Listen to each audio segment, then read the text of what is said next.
So our farm's been in the family for 71 years, started by my parents, and now my brother and myself and his son has joined us as a partner. We're currently milking 450 cows 3 times a day. Total number of head is just a little under 1,000, counting young ones and dry cows. We're producing a little over 6 million liters of milk a year, around 18,000 liters per day. To put that in perspective, that's enough to last an average family 25 years. I've always liked the dairy aspect of farming. I like working with livestock. I really like to see them perform generation after generation and to take care of them the best that we can to get the maximum genetic potential out of these cows. And it's really a combination of optimum production along with optimum health. It's a very simple business, but that doesn't mean it's an easy business.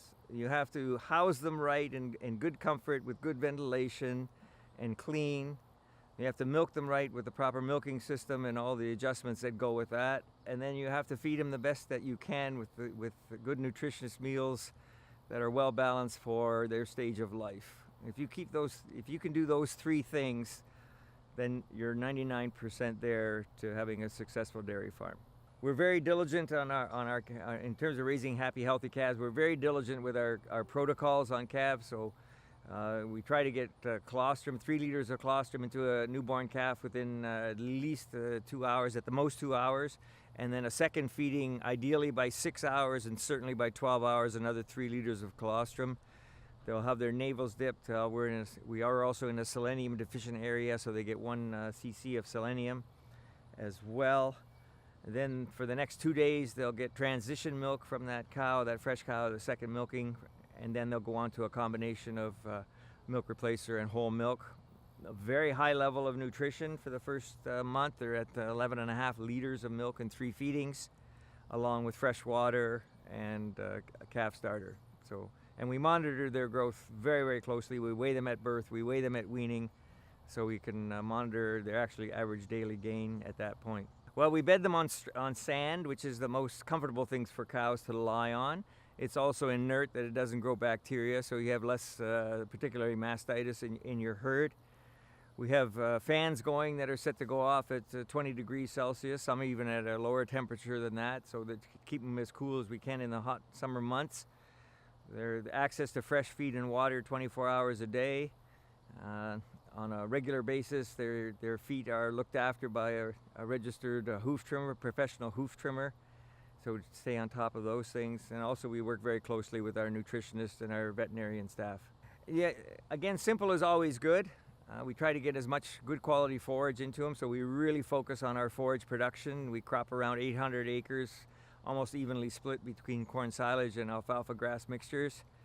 And we work with excellent crop consultants as well as custom operators to harvest and get this feed off in a timely manner, so that it's the most nutritious thing that we can feed them and also highly palatable.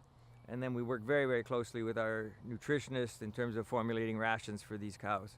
So again, that comes the maximizing milk production and parlor performance, comes down to the training of the staff. Nobody yells at the cows, nobody screams at cows. It's always very calm. Nobody's hitting cows at all. They have to come in and be ready to milk and to follow the prep routine that's laid out for them. We do monitor that with our computerized system, our AFI milk system. We can monitor every milking as to terms of milk flow in the first 30 seconds, 60 seconds, 2 minutes, average milker on time, all those kind of things that we can monitor with the staff, reattachments, those kind of things.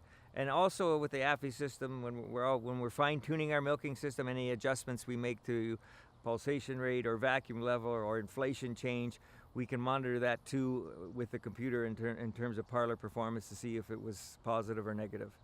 Some of the biggest technological advancements in the last few years certainly have been the AFI or any of those type of computer monitoring of cows in terms of podiatry, in terms of milk flow. The rumination collars have been a big help to us in the last while in terms of just identifying cows quicker that may be ketotic. We also do a very rigorous ketosis protocol, but these things identify things much quicker. We had a cow with a displacement before calving that we would have never picked up without the rumination collars. So those, even though as herds have gotten larger, we know more about individual cows than we did in the past when the herds were much smaller. The technology has really helped in that type of thing, and you may not need to have the most super cow guy on farm anymore. Certainly there is no replacement for good animal husbandry and a good eye, but for people that are less skilled, this computer technology is a big help to them in identifying problems and heading them off.